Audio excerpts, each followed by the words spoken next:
Hi, everyone. This is Pam Torrey from Ingage, and you are listening to the Ingaged podcast. We know tech is changing the way people market and sell more than ever, and on this show, I sit down with sales and marketing thought leaders and experts to learn how you can create, share, and measure your way to success. Today, we have a very special guest with us. I'm so excited to introduce the first Ingage customer to our network on this awesome podcast. So I'm sitting down with Donnelly Nariss Maysey, the sales director of Rebath today, to chat about the state of sales and how Rebath is handling the ever-changing, chaotic, kind of crazy landscape that is sales in this home improvement industry. Donnelly, thank you so much for joining us today. Well, thank you so much, Pam, and I'm honored. I didn't realize I was your first customer guest. So you are number one. And we actually went to our team. We were like, who should come sit down with us? And there was kind of a resounding yell that Donnelly. Wow. We do enjoy working with you, and we know that you've had a really cool journey on this landscape of sales transformation that you've been on. So we're excited to dig in a little bit and find out what you all have been up to. Great. Thank you. Wonderful. Well, as we get started, can you give our listeners a snapshot of your background and what it is that you do in Rebath as your role? Sure. Absolutely. So I am the sales director at the corporate office of Rebath. We're based in Phoenix, Arizona, and I report to our chief operating officer, David Dunsmuir. I've been with Rebath nearly 3 years now. And really what I do is I focus on developing sales resources, trainings, systems, tools, all of these things to help make our salespeople more successful. And then also look at performance management for our franchise network. So we've got about 127 locations around the country. Prior to Rebath, I spent a number of years in the hospitality industry. So I worked for some big brands, Hilton and Hyatt. And I worked both at the hotel level and then also in a corporate capacity as well, working with both hotels that were managed and also franchised too. Great. So you've kind of been on both sides of things within the franchise universe and seeing how sales and sales training and sales tools impact both the end user, the person who's actually having to talk to customers, as well as the corporate entity and how it helps you better with managing numerous locations. You have over 100 locations. That's a lot of different folks to manage, a lot of different geographic locations to manage. Yes. Yeah, for sure. Great. So you rolled out Ingage to your corporate network, the full network about 18 months ago. I remember because I was there.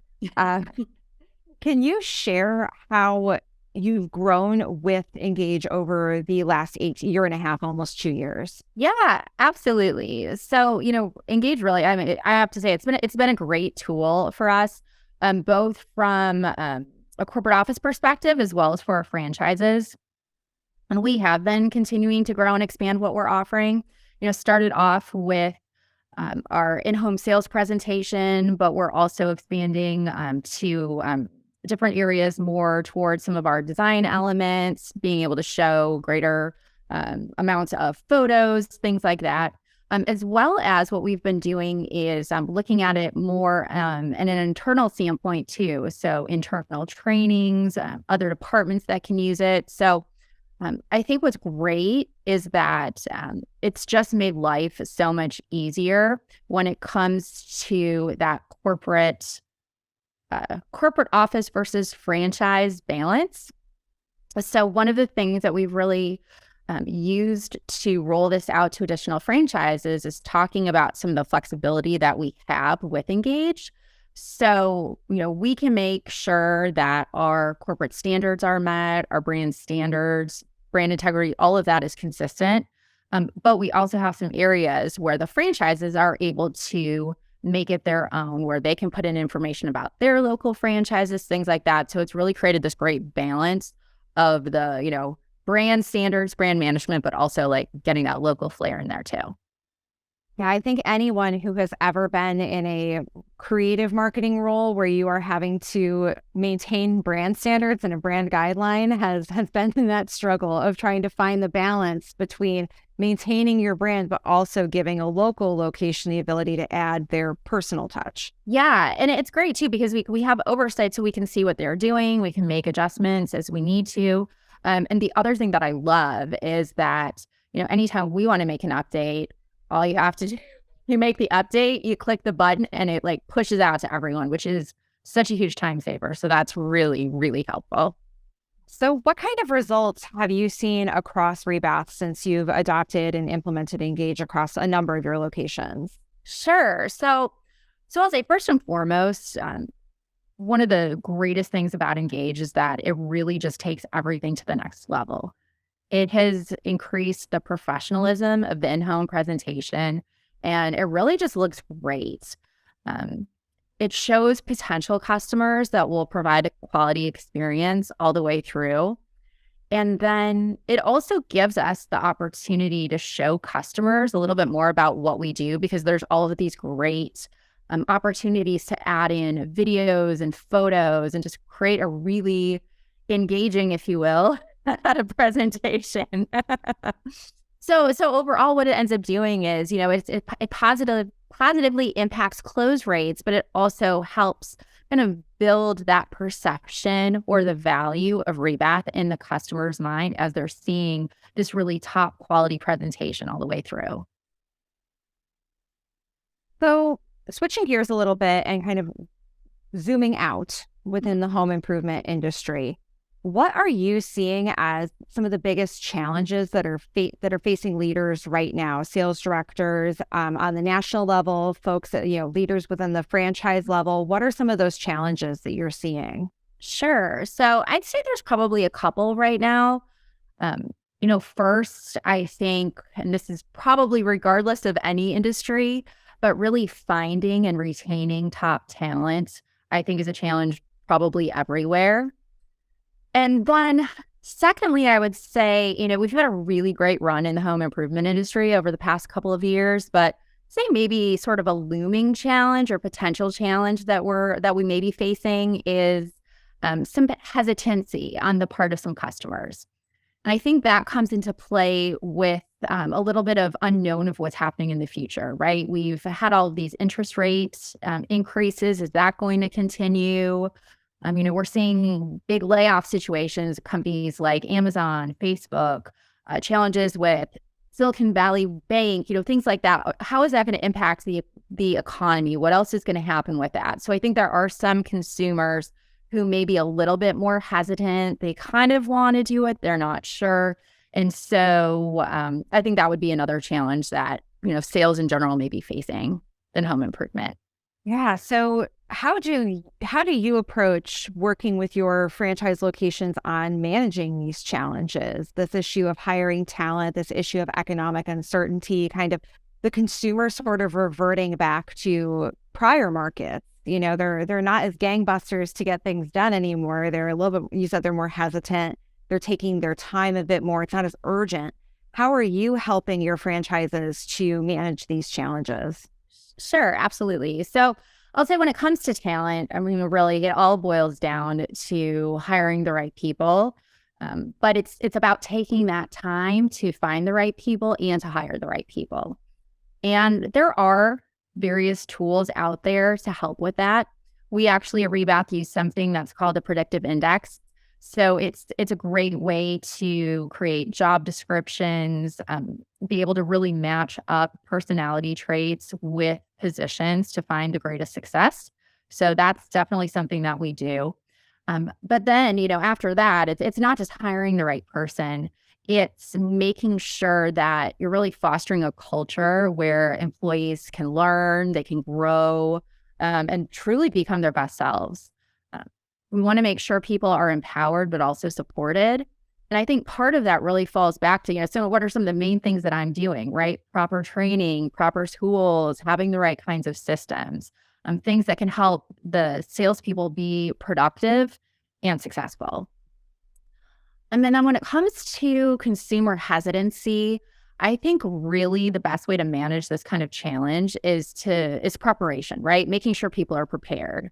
So we want to make sure that our salespeople, who we call design consultants, that they're really thinking about and anticipating what kind of objections customers may have. And then what we need to do is make sure that they know how to properly discuss and dissect those objections, help them to think creatively, um, help them offer alternative options based on what those objections may be. I actually was just the past couple of days, I was in Atlanta with a group of our design consultants doing a sales training class, and we focused a whole lot of time on overcoming objections. Yeah, I had a boss when I was in college. I was a retail manager, and he always used to say prior planning prevents poor performance and would just hammer that into our heads. And I feel like more than ever, when we're looking at these situations, we are trying to really help them to plan in advance for every eventuality and enable them to be able to meet those objections and handle them. Yeah, absolutely. It's like being prepared makes all the difference in the world. It's like you don't want to go in, a customer says something, you're like, oh, what? Cool, calm, and collected, right? And that's how you do it. Most definitely. So I think in line with what you were talking about, giving everybody the right tools and enabling your design consultants, one of the trending phrases we're hearing all the time around sales and around, helping folks with field sales, these people who actually go out and sell in the home or sell in another location, is tech stack. So how do you recommend franchise locations or other companies like Rebath, folks who are managing a lot of locations? How do you recommend that they go about determining what elements they need to add to their tech stack? Sure. So, yeah, I think there's a few different things that they should be considering when it comes to technology. First of all, what are the goals, right? And what technology might you need to achieve those goals? But, kind of backing up from that a little bit too is, what kind of tech is widely being used by competitors or maybe the industry in general? What tech could lead to greater efficiencies or could lead to increased customer conversion. So I think really thinking about and then maybe prioritizing efficiency, revenue growth, customer perception or the customer experience. And then that'll help you determine what kind of tech you might want to use, and then evaluating that tech to determine what would give you the best ROI in those specific areas. Yeah, I think that's a great point. I think people often adopt technology to just keep up with the Joneses. They're trying to keep up with everybody, and they don't necessarily take that extra step to figure out what exact problem is this solving for my business. Like really taking that moment to determine where's the value. 100%.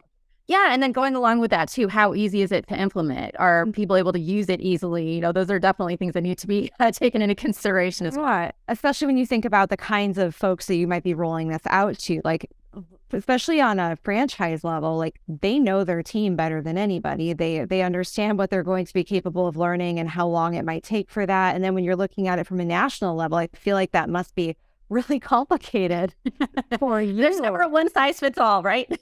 Yeah. That's got to be kind of like Tetris, figuring out what pieces to implement when and how to go about training for them and designing the program. Yeah, absolutely. I was never much of a gamer, but I will say Tetris was my favorite game. So I guess that you're a problem solver. Yeah. So we talked a little bit earlier about economic trends and things changing, and we've talked about kind of evaluating what your competition is doing on the landscape. So what technology are they implementing? From a sales training and national sales leader perspective, I'm curious about what you think are the best ways to stand out from your competition. We know now that homeowners they're slowing down with their buying process. They're getting 2-3 quotes generally before they move ahead with a vendor. So how do you think about standing out from the competition from Rebath's perspective? Sure, absolutely. So, I would say probably every industry, if not almost every industry. I think the best way to stand out from the competition is to really become experts in customer service and the overall customer experience. That's very near and dear to my heart coming from hospitality. There's a huge focus on that, of course.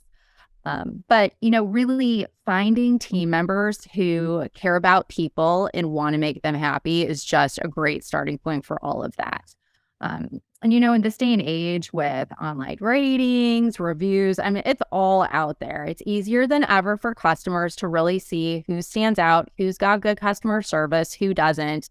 And it can really make or break so many companies because they may look like they've got good products, but if they have a ton of reviews saying that we don't hear from them, they're not responsive, all of that. I mean, customers will choose or not choose customers based on or choose companies based on those ratings. So I think really, there's so much competition out there in general, regardless of industry. So you can set yourself apart by how you treat your customers before, during, and after the purchase cycle. And that'll shine through in those reviews. Yeah, something that we always talk about whenever we do webinars or work with, one-on-one with larger networks in our customer universe, is that like almost 60% of the buying process is actually done before the design consultant or sales rep steps into the home, because people have done generally a lot of research on understanding what they're looking for, what products they're looking for, but also who do they actually want to work with. And, I think we're really stuck in an industry that kind of has a bad rap, like home remodeling. Home remodelers get a bad rap out there. There are so many different kinds of contractors, and people just kind of lump them all together. And that's just, it's really important to think about everything from that customer journey perspective. How does everything that I'm doing impact them? I agree 100%. So Donnelly, we are getting ready to wrap up here with our conversation. And something I always ask every single guest on the show, whether they are, our director of product and engineering who wants to talk about artificial intelligence, or, somebody who's boots on the ground out there training sales reps and design consultants. What is one thing that you want our listeners to take away from our conversation today? One thing that's really important for them to be thinking about? Yeah, absolutely. Well, and since I'm on the Ingage podcast, I'm gonna throw it back on Ingage and just really mention that, for us, Ingage has been a fantastic tool to really create that customer focused in-home sales experience. So, it's such a great tool. It's heads and tails above any type of, static PowerPoint, anything like that. It's really created a great balance for us with our franchise network. And it's been able to, again, allow some of that individuality of our franchises, but also just create this completely elevated branded look for our customers. So, and then in addition to that, Ingage has all of these great resources, great templates, all of these things to make it so easy to use the tool. And then I have to give a little shout out to our account manager, Olivia Lee, who's super helpful and always willing to answer my questions, do anything I need. So, so you guys have been a great partner. So thank you. She is pretty great. I don't know if you know this, but I've known Olivia Lee since 2016. We used to work together in a previous life. And then we brought the gang back together here at Ingage. There are three of us who used to work together at a previous company, and we brought everybody back together here. So I can't agree with you enough. She is magnificent. I've gotten to see her up close and personal. She actually taught me how to account manage back when I used to do that. So she's brilliant. Love her. Great. Yeah, I love that we can have you on with us today, Donnelly. And we got to hear a little bit about how you are approaching everything that is happening in the industry. Thank you so much for being with us and being our first ever customer guest on our podcast. I really appreciated getting to spend some time with you. Well, thank you so much, Pam. I really appreciate it. It's been a pleasure. Well, thanks for listening to the Ingaged podcast. Be sure to visit ingage.io for more information on how to create, share, and measure your way to success. If you love the Ingaged podcast, we'd love for you to subscribe, rate, and review us wherever you listen to podcasts. Until next time.